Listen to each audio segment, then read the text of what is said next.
Bu senin Diyarbakır oluşun yiğitliktir, sevgidir. Le Diyarbakır'ê bi merasimekê xelatên îsal ku ji aliyê dîkavê ve ji bo yadkirina nivîskarê ji Diyarbakırê İhsan Fikret Biçîcî dihat dayîn Edebiyat dergilerinin Rêvebirê dîkavê di merasimê de balkişand ku Biçîcî di helbest û wêjeya xwe de behsa çand, dîrok û rewş û hêsta civaka bajêr kiriye û nivîskarên ku di wê rêyê de dinivîsin jî hatine xelatkirin. insanlar 10 yıl üzerinden geçtikten sonra adını bile unuturlar. Hemû post û pile di nav demajoyê de tên ji bîr kirin û wenda dibin. Lê berhemên hunerî û çandî nemirin. İhsan Fikret Biçîcî jî nirxekî vî bajariyê ku xizmeta nirxên vî bajarî kiriye û li pey xwe rê hiştiye. Me jî îro hem wî yad kir hem jî nivîskarên ku wek wî li çav, dîrok û rihê vî bajarî xwedî derdikevin xelat kir.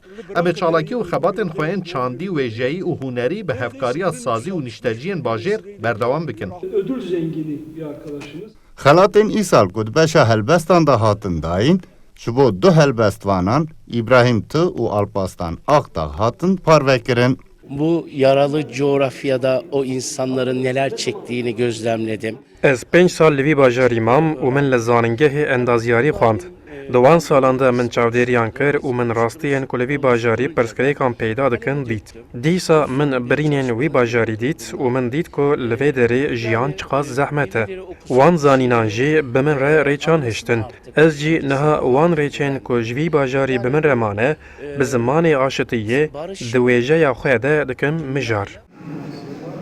İhsan Fikret Biçîcî ku li ser navê wî xelat hat dayîn di sala 1934 da li Diyarbakırê ji dayîk bûye û di sala 1953 da li Ankarayê ji beşa hukûkê derçiye. Biçîcî ji sala 1952 heta ku koça dawî kiriye di bi dehan kovaran da nivîs û helbestan nivîsiye. Di 29 mijdara 2013 da jî koça dawî kiriye.